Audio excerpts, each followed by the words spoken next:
Hi guys, just me. It's going to be a quick video response to Mystic Witch 96. He did a video on folk magic. I'm going to tell you a little bit of my background, folk magic, and just what I believe folk magic to be and what I've been taught.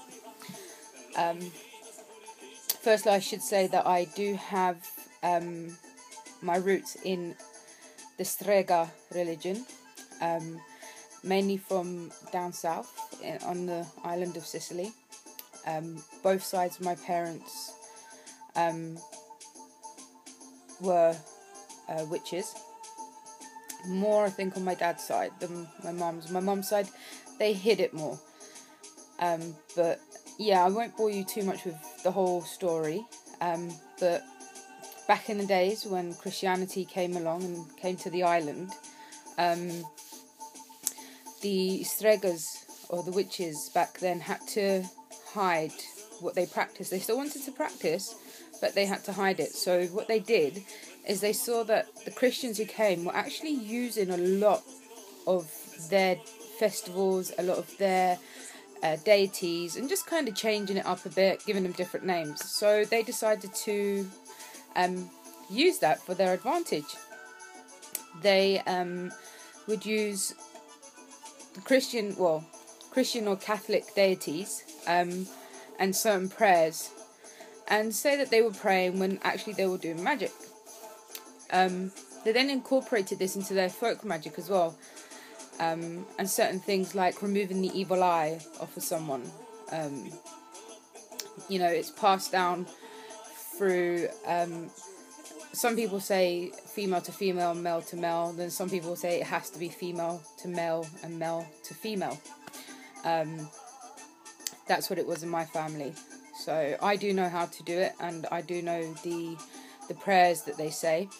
And some do use the deities of Christianity and some don't. So it's interesting. So they used to hide their witchcraft and their magic behind Christianity, and they still do. But you tend to find that a lot of people will insist that it is the power of God. But they do tend to pray to the Virgin Mary more. They're more into the female goddess side of Christianity. A lot of their folk magic is steeped in superstition. Now, superstitions come from folk magic, and a lot of the folk magic was practiced by small villages. You'd have someone who was wise, who knew how to heal using herbs and using household items. And this is what folk magic is. It's using what you've got around you. It's using things that is not going to conjure up any kind of suspicion. So they would use herbs, flowers, fruits, vegetables, certain foods, certain items like scissors to remove the evil eye. They would do certain things like you'd always keep a broom by the front door, and if, say, someone visited that was bringing negativity to your home, as soon as they left, you'd sweep in the same direction so that all that negativity left with them. Or if someone walked past and sort of looked at you funny, then you would sweep again in their direction from the doorstep out to remove all the negativity and send it back. So these are little things.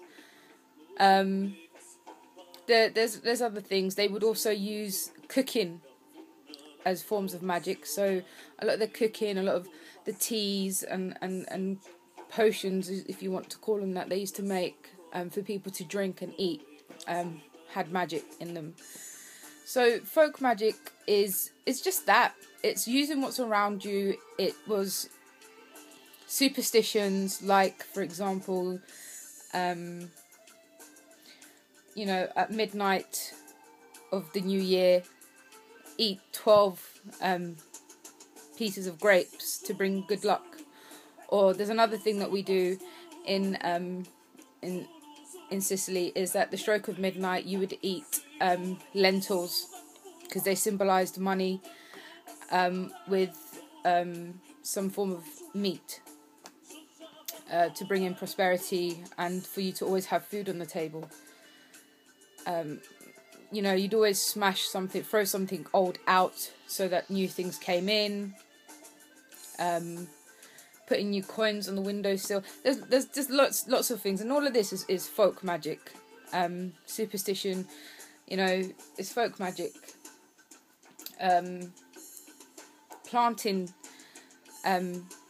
trees, growing plants, bringing in flowers. It was all part of their magic, and they do still hide it behind Christianity, which is kind of sad. But a lot more people coming out. The only thing is that a lot of the witchcraft in Italy today is based on Wicca, and is based on a lot of what comes out of the American or the British book writers. Not many people actually follow the old religion.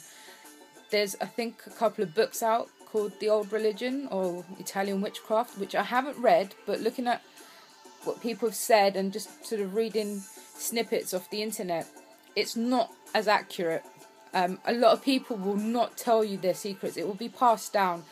They may tell you bits and pieces, but it's usually passed down. Even the people who worship in Dianic Wicca, that's very modern. I call that modern Dianic Wicca, modern Dianic magic or witchcraft.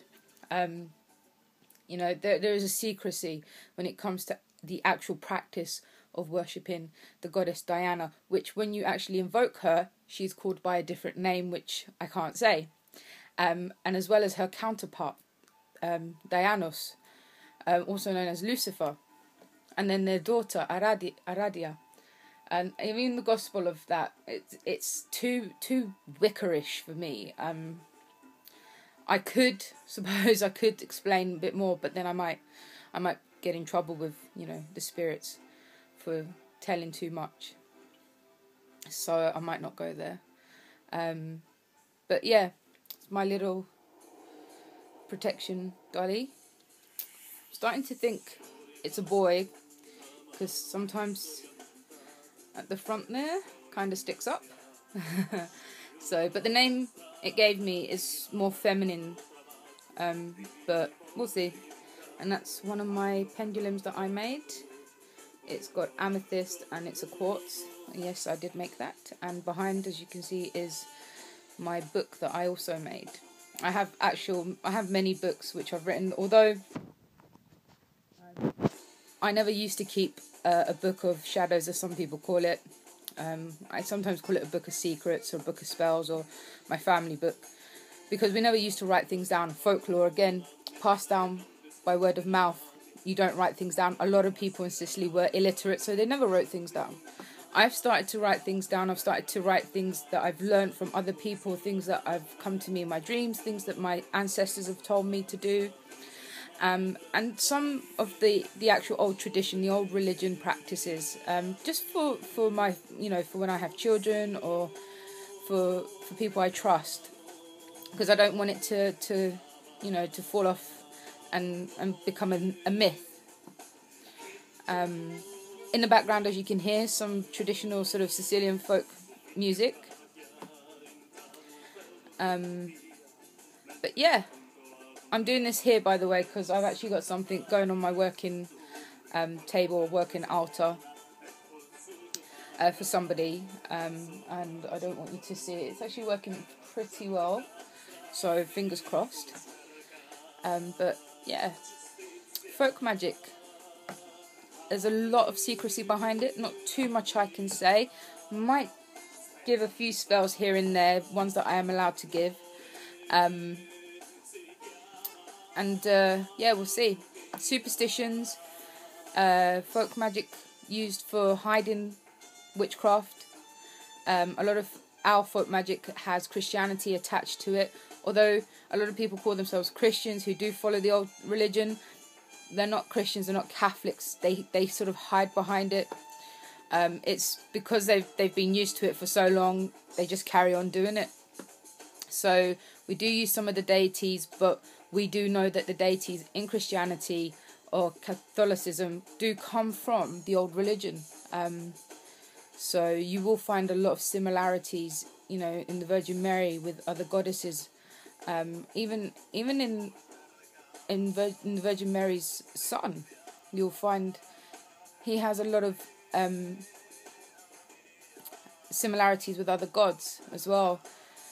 You know, I do believe he was a practitioner of the old craft. He wasn't, this is just my belief, he wasn't a Jew, he wasn't a Christian. And I actually remember someone saying to me that in a translation in an Old Testament or something, that Jesus said God prefers pagans. I then watched a film that they made in Italian, and that same line came out, and I just couldn't stop smiling. I was like, must be some truth in that. But yeah, anyway, so this video response was meant to be just about folk magic, but I just rambled on about all sorts of rubbish. I'm hoping to make some more videos today, because I won't have much time during the week anymore. So I'll only be making videos on weekends. If anyone has any requests or any questions, again, feel free to message me. If you want to add me on Facebook, just send me a private message on YouTube. I don't want sort of weirdos adding me. Bad experience in the past, that's why I don't give out my Facebook address. But yeah, let us know your take on folk magic, or what your culture believes in terms of folk magic. And have a blessed day. Oh, and I should say that the folk magic in our culture is also surrounded by a lot of connections with our ancestors. We do use our ancestors a lot in our folk magic as well, and our festivals and traditions that we do. So yeah, any questions, let me know, and I can either make another video or just reply to you. Blessed be.